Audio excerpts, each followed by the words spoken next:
So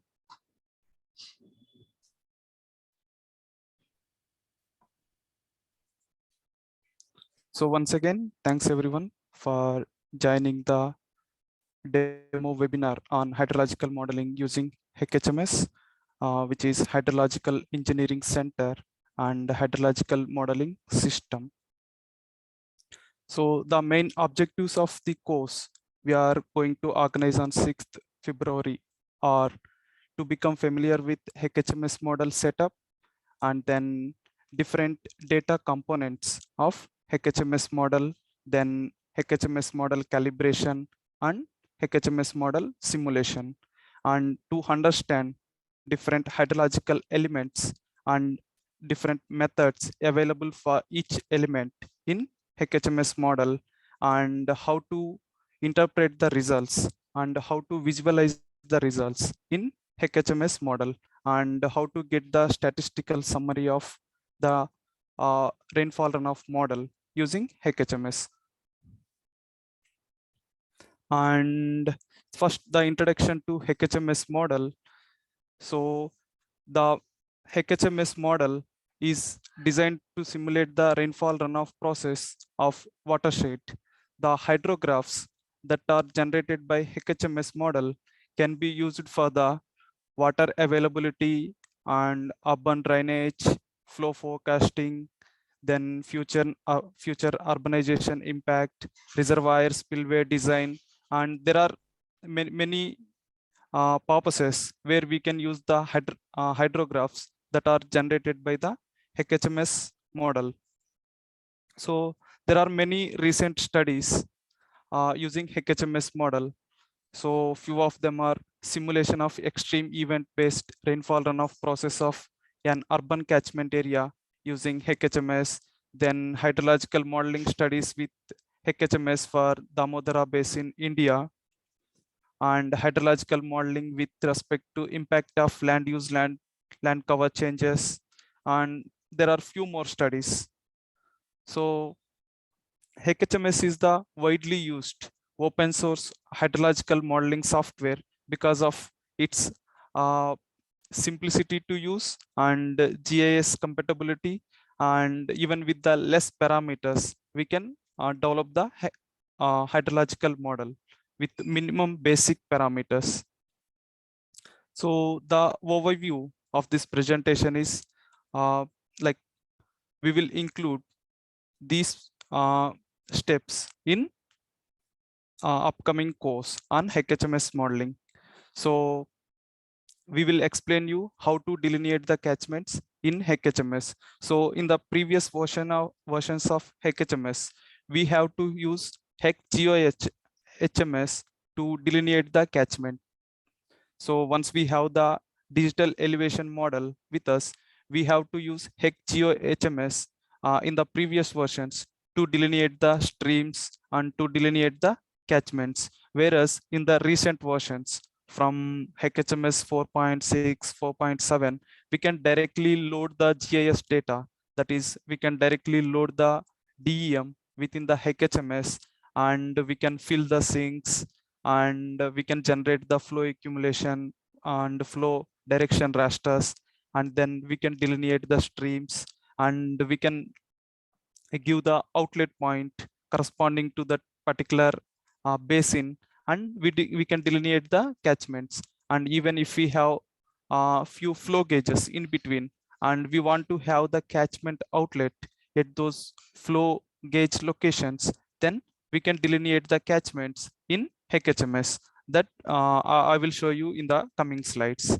And then we will explain you how to prepare the input data for HHMS model. So there are few input parameters required for the hydrological model, like precipitation, then evapotranspiration, then soil data for infiltration, and there are few other parameters required for hydrological modeling.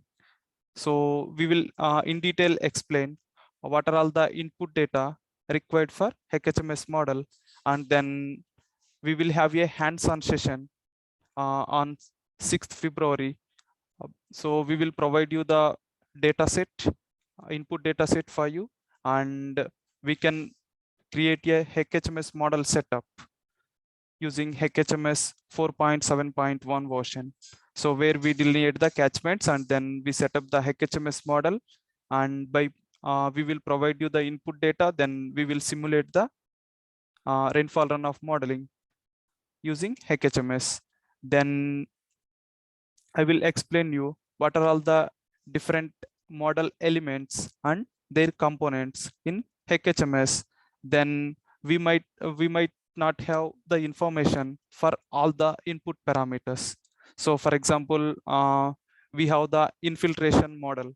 For example, we are considering the um, Greenamt model. So there we don't know exactly what is the initial deficit value. So those parameters, if we don't know, we can calibrate those parameters in the HMS model. So for example, we have total 14 parameters to create the rainfall runoff model, and we don't know 4 parameters. But we know the range of these 4 parameters. So we can calibrate these 4 parameters and we can simulate the rainfall runoff model using these 4 parameters. So that's how we can calibrate and we can simulate the rainfall runoff model using HMS. Then I will show you how to interpret the results and what are all the different uh, plots available from HMS. So first, the catchment delineation. So the only input we have to provide in HMS for catchment delineation is the DEM. So once we provide the DEM, then we can generate the flow direction raster. So first we can fill the sinks if you want to fill the sinks, and then we can generate the flow direction raster, and then we can generate the flow accumulation raster.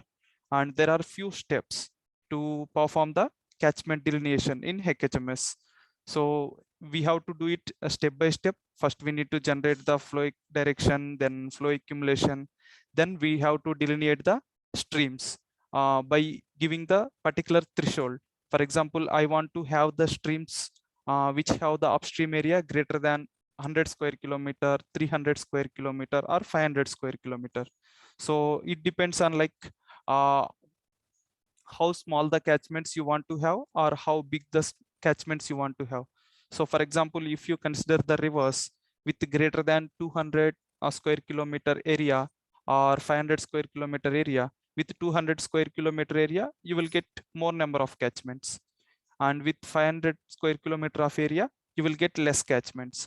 So if you have large study area, so for example, 5,000 square kilometer study area, and if we give just 100 square kilometer for to delineate the streams, then we will get too many catchments, like 50, 60 catchments, and it will be a bit difficult to handle 50, 60 catchments. So for large study area, we can give some threshold of, for example, 800 or 1000 square kilometer. Then we will get some 10 to 15 catchments, and it will be very easy to handle.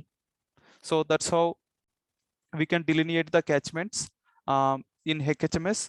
And once we delineate the catchments for the previous DEM, so this is how we will get the catchments. So these black boundaries are the catchments, and here we can see the streams as well. So this yellow line. So these yellow lines are the streams that are delineated with particular threshold of upstream area. And once we have the catchments, and then we need to generate the elements in the HMS. So the subbasin tool, this is a subbasin tool which represents the subbasin in HMS, and these are the reach creation tools. So these reaches represents the river within the HMS, and we can have the junction, or we can have the sink at the outlet. So whatever the runoff that will generate within these catchments, so from catchment S1, the runoff will reach to junction J1, and the runoff from subbasin 2 or catchment or subbasin will be same. Subbasin 2 will flow into the junction 1, and the runoff from junction 1 will go into subbasin 3, and the runoff from subbasin 3 will reach to the sink or outlet. And for this river, we use the routing model, and for in each subbasin we use different hydrological components like canopy method, surface method, then infiltration method, so uh, to account for the losses within the subbasin. So there are few elements within the HMS. So this one is the subbasin create tool, so which represents the catchment or subbasin within the basin. And the second one is the reach creation tool. So this reach creation tool represents the river within the basin. And then this third one is the reservoir creation tool. So for example, if there is any reservoir within the study area, then we can represent the reservoir with this reservoir creation tool. And if there is any junction, so for example, in the previous slide we have seen, so the flow from subbasin 1 and subbasin 2 are reaching to particular common point. So there we can create the junction, and we can measure the runoff or outflow at those junctions. And we will have a diversion tool as well. If there is a diversion in the flow, then we can give the percentage of diversion using the diversion tool. And there is a source creation tool in HMS. So this source creation tool usually represents the small ponds, lakes within the study area. So we can give the size of these water bodies, and yeah, we can give the size of these water bodies, and there can be outflow from these water bodies or at the beginning of the event. So there might be some losses that stores in these water bodies that we account in HMS. And finally, this is a sink creation tool, so which can be an outlet point, or it can be some large water body. So regarding the subbasin element, so subbasin element is nothing but the catchment or subbasin. And in HMS, we need to provide few inputs for subbasin element. So for each subbasin, we have to provide the downstream. So whether the downstream or the runoff that is generated within subbasin, first subbasin, whether it has to go to the junction, or whether it has to go to the reach, or whether it has to go to the downstream subbasin, that we have to define in HMS. And we need to specify the area of the subbasin. And once we delineate the catchments in HMS, these columns will automatically get filled. So once HMS delineate the catchment, it will directly generate the downstream junction or downstream subbasin or downstream reach. Then it will automatically fill the area of the subbasin. And then we need to select the different hydrological components. So for example, within a particular subbasin, we want to calculate the canopy losses. Then we need to based on the availability of the input parameters information, we need to select particular canopy method or particular surface method. Then loss method is nothing but infiltration model. Then transform method, so where we convert the rainfall into runoff after deducting the losses. And then we will have a choice to select the base flow method as well. So here I am going to explain you the theory. So how canopy method works, and how surface method works, and how infiltration method or loss method works. And in the webinar or course that we are going to organize on 6th February, we will do it using the test data. So we will provide you the input data for single event, and we can run the HMS. There we will use each and every method like canopy method, surface method, then infiltration method and everything. So usually the canopy method represents the presence of plants in the subbasin. So usually plants intercept the precipitation and reduce the amount of precipitation that reaches to the ground surface. So within a study area, if we have too many plants, then these plants can intercept the precipitation that reaches to the ground surface, so that we account for the losses. So this intercepted precipitation that will usually use it for the transpiration process. So there are two methods available in HMS to account for the canopy losses. So one is the dynamic canopy method and other one is the simple canopy method. So both the methods are same, whereas in dynamic canopy method, we need to specify the uh, we need to specify the crop uh, crop information. So crop coefficient information in time series. So for example, we may have different crops within a year. Then we need to specify the crop coefficients based on the crop growth period in the dynamic canopy method. We need to specify the time series data for crop coefficient. Whereas in simple canopy method, we can specify the constant value of the crop coefficient method. So this crop coefficient we use to get the potential evapotranspiration rate. So that will alter depends on the crop growth period. So if we are planning to run the HMS model for single event, we can use the simple canopy method. And if we are planning to run the HMS model for time series data of 10 years or 20 years, then we can use the dynamic canopy method. And a few other parameters that we have to select for canopy method are initial storage. So initial storage is nothing but amount of water that is already in the canopy before the precipitation arrives. That is the initial storage, that is in percentage. So for example, the maximum storage maximum storage capacity that water can store in the canopy is 4 mm. Then if there is 1% of if there is 1 mm of water is already there in canopy, then we can specify initial storage as the 25%.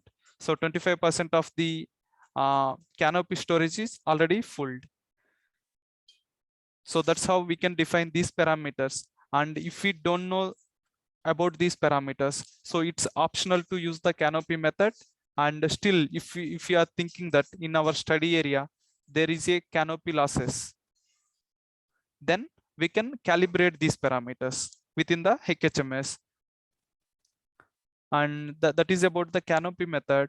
And the second last method is the surface method. So surface method represents the ground surface where water may accumulate in the surface depressional storage. So this usually represents the small lakes or ponds within the study area. So whenever the precipitation occurs, so particular amount of precipitation has to first fill these small depressions, then only it will start runoff. So we need to account for these small depressional storages. So there are two methods available in HMS. One is the dynamic surface method and another one is the simple surface method. So we can usually use the simple surface method. So we need to specify two parameters for simple surface method.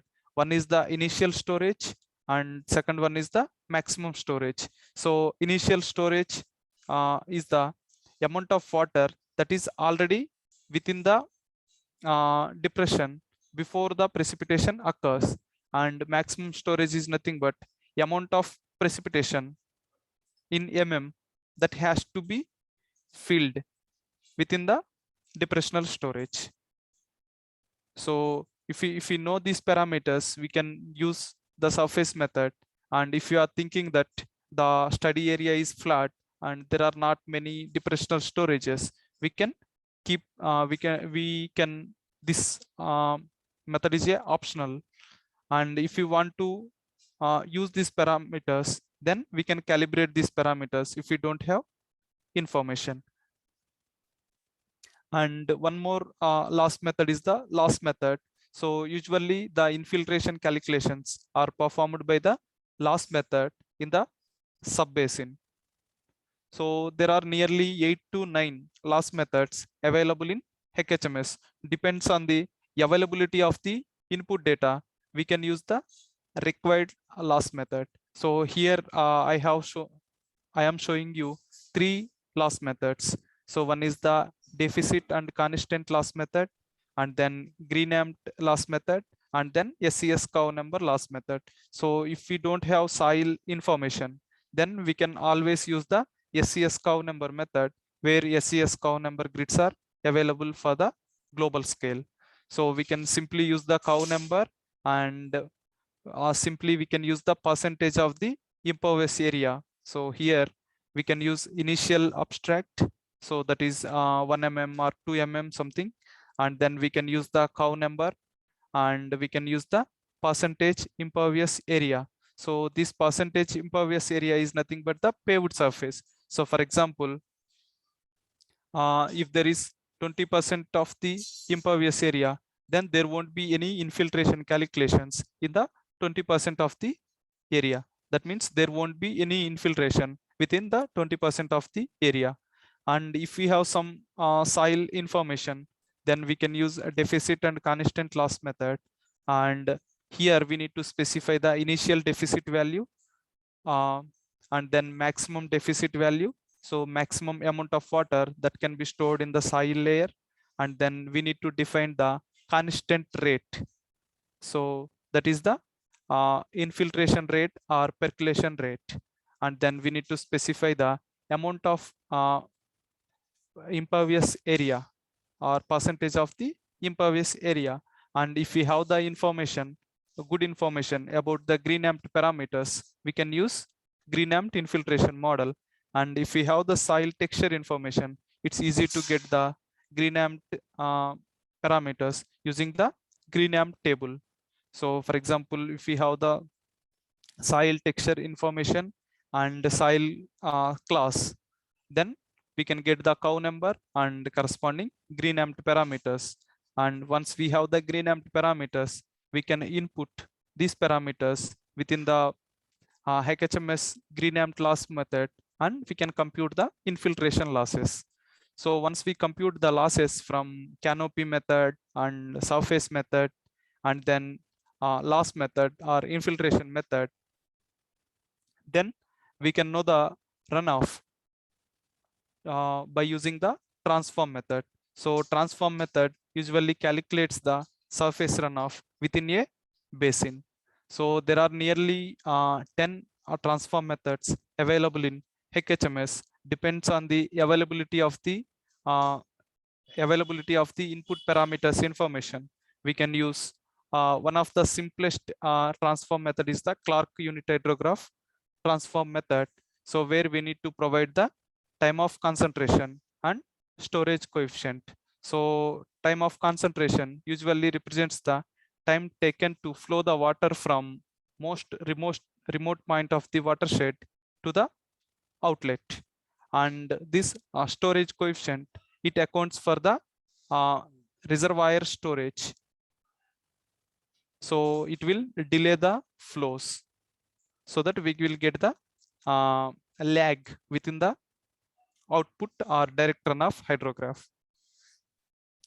So one more transform method is the SCS unit hydrograph transform method. It's also easy to use, and with less parameters, we can use this transform method by just giving the lag time, which is the time difference between the centroid of the rainfall excess and direct runoff hydrograph. So, and one more method of subbasin element is the base flow method. So usually subsurface calculations are performed by a base flow method within a subbasin. So there are three subbasin methods, base flow methods available within HMS. Among them, the popular one is the recession method. So where we need to provide the initial discharge, then recession constant value, and then we have to give the threshold type, then we have to give the threshold.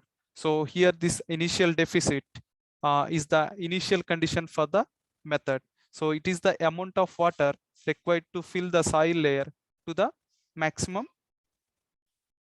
storage, and we need to specify the initial discharge and then recession constant value here. Okay, and then the reach element. So the reach element we use to model the rivers and the streams. So here, so like earlier we have given the downstream for the subbasin. Now we, once we have the reaches or rivers, then we need to specify the downstream for the river as well. So the downstream for particular river might be the river or junction point, and we need to specify the routing method for rivers, and we can also select the loss or gain method for each reach or river. So we need to select the routing method first for each reach or river. So this flood routing is the technique of determining the flood hydrograph at any section of the river by utilizing the data of flood flow at one or more upstream locations. So mainly we need to specify the uh, lag and peak flow attenuation, so that we can get the outflow hydrograph from the inflow hydrograph within a reach. So there are several methods available for routing. So most popular among nearly 10 methods are Muskingum routing method and lag routing methods. So these are the simple methods where we can, in the Muskingum routing method, we can simply provide the Muskingum coefficient K in hours and Muskingum coefficient X and number of sub-reaches for a particular reach. So if we can simply calculate these parameters and if we can provide these parameters for all the reaches within the study area, then we can get the outflow hydrograph from each reach. And then one more simple routing method is the lag routing method. So where we need to provide the lag time.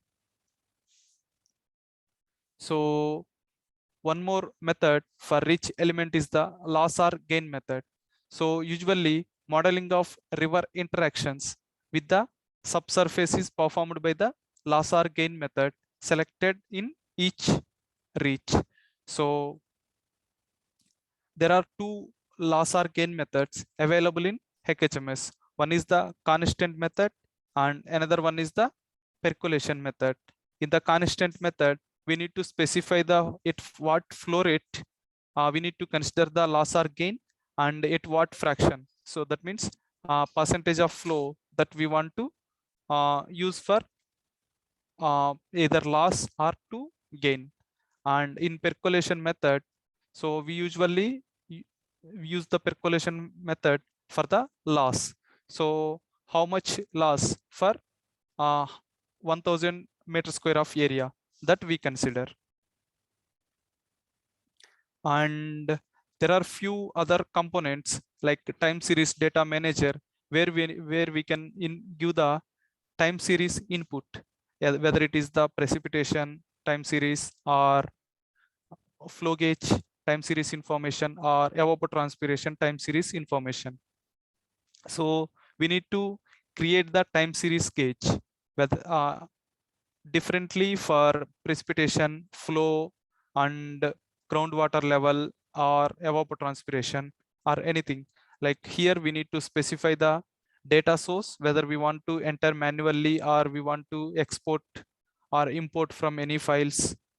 And we need to specify the units for time series data and the time interval. Once we fill this information, it will automatically uh, once we fill this information and once we fill the start date, start time, end date, end time, it will automatically create a table to us, and we can just fill the values within the table.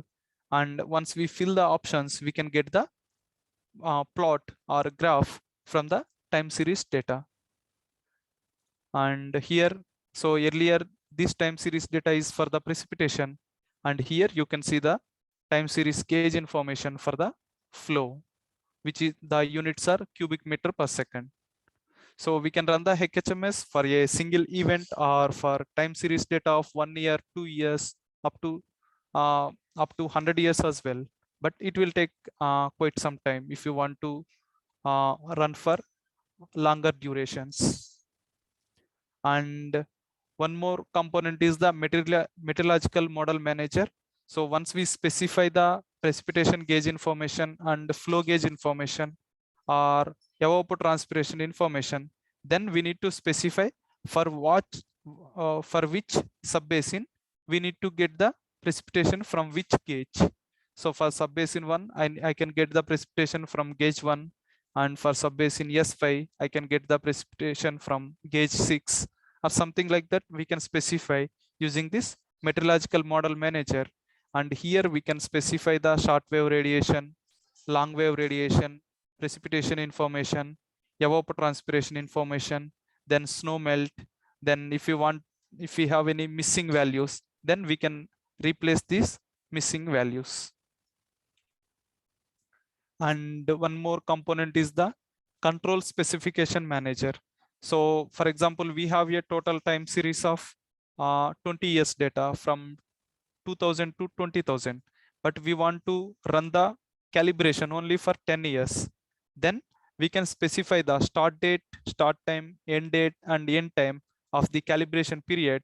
And using the control specification manager, once we input start date, start time, end date, and end time, the HMS model will run uh, the rainfall runoff model only for this duration. And we can use this data, this 10 years data for calibration. And once we get the calibration parameters for these 10 years, then we can run the validation model for next 10 years by creating another control specifications manager, where we will specify the next 10 years data, and we use the input parameters from the calibration process. So that is about the control specifications. So once we input all the information, and once we simulate the HMS model, then we will get the output, and we will get the runoff at each subbasin and each reach, and then at each junction point. So here I am showing you the plots that are available at the subbasin. So we will get the runoff information. So this is a runoff information uh, within a subbasin, and we will get the precipitation information, and then the runoff that is generated on each time period that we can see. And we can also these small red dotted lines, they represents the base flow information. So the entire plotting information we can see in the HMS. So the graph or plot that we get at the reach is the flow information, outflow information within the reach that we can directly get from the HMS. And here at the outlet point, we can get the plot something like this. So this block 1 that represents the observed flow information. So we input the observed flow, and that also we can include in the final plot, so to compare with the simulated flow. Here you can see this block line represents the observed flow, and whereas the blue continuous line that represents the simulated flow. So we can compare observed and simulated hydrographs uh, to check the model accuracy. And we can also get the statistical summary of R square value and NSC values within the HMS. Also, we can calibrate the HMS model by selecting the objective functions like minimization of the RMSE, or maximization of the R square value, or NSC. Okay, so that's it about the HMS model setup. And if you have any queries, now the form is open for the questions. If you have any questions regarding HMS model setup, then you can ask now. So yeah, thank you so much, Mani, for giving us the detailed presentation related to HMS. And even you have given us the detailed parameters, how to set up the model and what are the initial inputs to set up the model, right from the catchment delineation to how to create the summary plots and the summary tables. So thank you so much for giving us a very good insights related to the HMS model.